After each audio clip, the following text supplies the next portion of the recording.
Voltamos agora no segundo bloco, continuamos aqui com Luciana Gonçalves e vamos conversar um pouco agora com a Luciana sobre a participação da mulher na política, como ela vê a importância dessa participação da mulher na política. Você poderia falar um pouco para nós, Luciana, né, sobre a sua visão em relação à participação da mulher na política, já que hoje cresceu tanto, né, temos até uma mulher que é presidenta do país, né? Então seria bom, importante ouvirmos de você sobre a sua opinião sobre isso.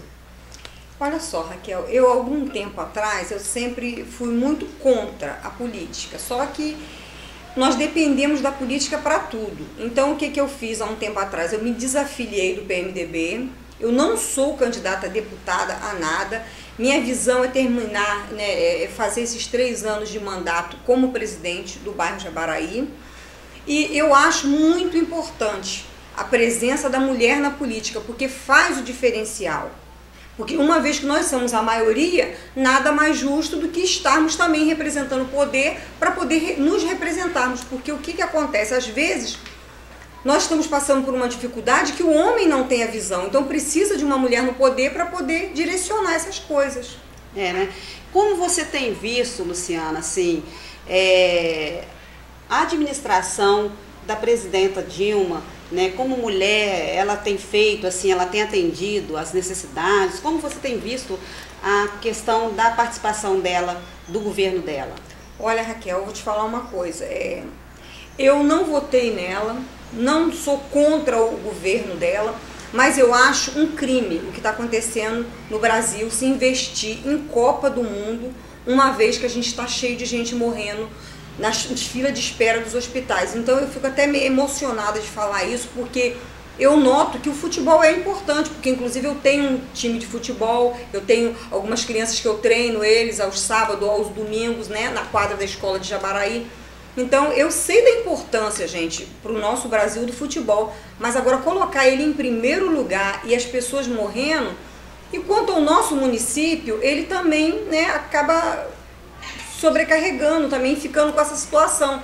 Porque às vezes você vai no PA e você tem um atendimento de primeira, às vezes você vai no PA e você pensa que é o fim do mundo, né? Que você chegou num lugar que tem um monte de gente abandonada, então é muito complexo, depende muito de quem é a pessoa, né, que está fazendo o atendimento no dia.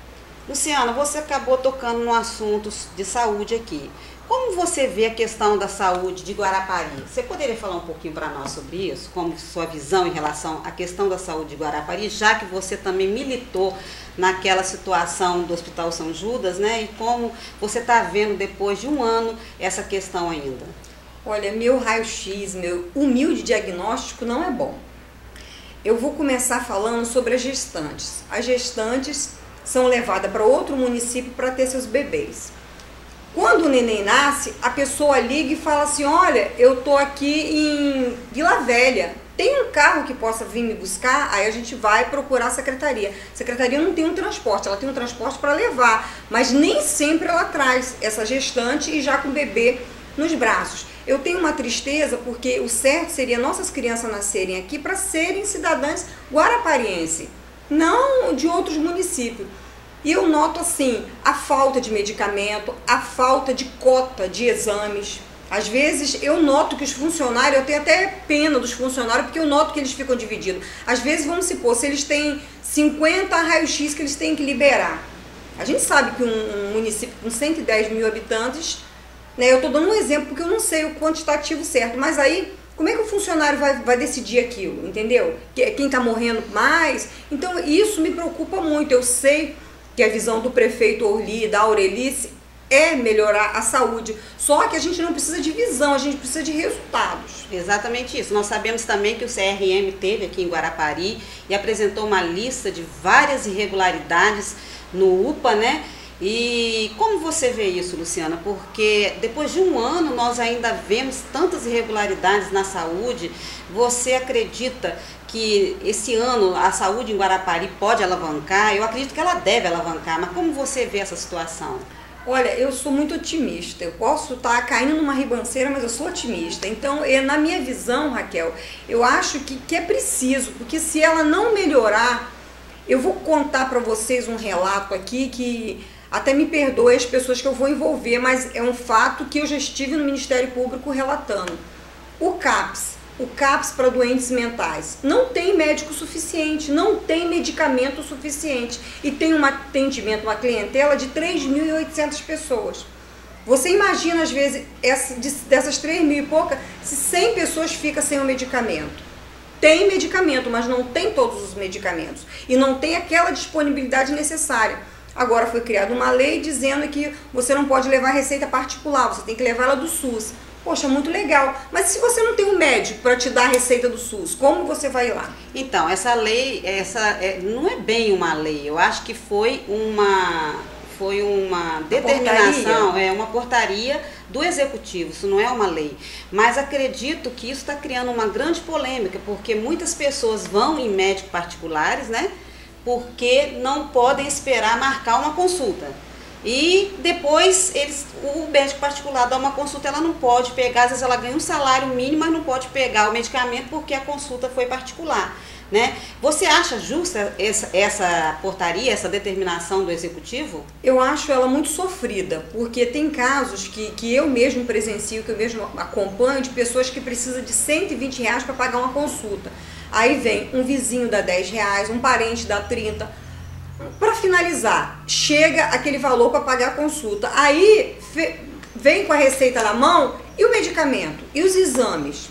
Aí o pessoal fala assim, então ela deveria ter ido no SUS, na unidade de saúde básica da família. Só que não é essa a realidade. Igual a campanha da mamografia. Poxa, eu fiquei até sentida, porque eu fiz uma campanha muito forte do Outubro Rosa. E depois eu fui procurar saber, gente, como é que tá para marcação. Luciana, tá bom, mas tem que esperar um pouco. Aí então quer dizer, como é que eu vou incentivar as pessoas a fazer a mamografia para evitar o câncer de mama se o município tem pouca demanda? Perdão, até, não é nem pouca demanda, tem pouco oferecimento, né? Não tem esse serviço em quantidade. Então o que a gente percebe é que precisa de investir um pouco mais na saúde, né, Luciana? Valorizar um pouco mais a necessidade das pessoas que têm buscado, que precisam usar a saúde do município, né? É verdade, lá em Jabaraí está se construindo um posto de saúde que, se Deus quiser, vai ficar uma coisa muito boa, que ele vai atender Santa Rosa, Portal Clube e Jabaraí. Então, aí a nossa briga depois vai ser manter médicos, atendimento, né? Como é que vai ser feito o levantamento de material, porque eu estou passando por situação que eu estou vendo, às vezes, enfermeira comprando luva, porque não tem material, né, que se faz curativo, não tem. Então, eu acho que o município tem que focar muito na educação, em virtude até mesmo desses dias a gente tem um levantamento que ainda tem 1.000 e tantas crianças fora da escola. Então, quer dizer, vai se inaugurar mais 2 escolas, mas então eu acho que o município tem que investir mais em saúde e educação. Você tocou num ponto importante, Luciana, a questão da educação. Essa semana mesmo nós vimos que o município foi manchete aí nos principais jornais capixaba em relação às escolas não terem alvará da liberação do corpo de bombeiro, né? Então, isso é uma coisa séria, porque a gente vê que as crianças, elas estão sem segurança, né? E você poderia colocar a sua opinião em relação a isso? Olha, Raquel, eu estou fazendo há uns anos atrás um trabalho junto ao Ministério Público. Eu quero até aproveitar, né, a audiência da TV Sudeste para me poder falar isso, porque o Ministério Público tem me dado assim muita tranquilidade, muito respaldo, porque hoje nós temos mais de 1.000 crianças fora das escolas, não tem, e existe uma lei que fala o seguinte, se você não colocar seu filho na escola, você é preso, você é chamado no conselho tutelar. E aí fica a minha pergunta, e o município? Como é que ele vai arcar com isso? Será que o município também que não tem que ser punido? Eu vejo muitas professoras, eu também sou muito solidária, elas com o sofrimento delas, dentro de uma sala de aula pequena, com muita quantidade de aluno, sem um ar-condicionado, com um ventilador que geralmente está quebrado. Então eu acho que deveria ter assim uma fiscalização mais em cima, até porque são 60 escolas. Então eu acredito assim que o município deveria dar um foco maior na educação, porque a educação ela está caminhando a passos muito curtos e eu noto que os funcionários estão ficando muito cansados e muito sofridos. Então é isso, nós pedimos aí ao nosso prefeito Orly, né, que possa dar o maior empenho à educação, à saúde, né, porque é onde a sociedade mais está clamando mesmo, principalmente a questão da saúde, né, nós vemos que as pessoas têm pedido que possa ter um maior investimento por parte do município na saúde, né. Vamos chamar um intervalo comercial agora e logo após estaremos de volta com a Luciana Gonçalves com mais algumas perguntas.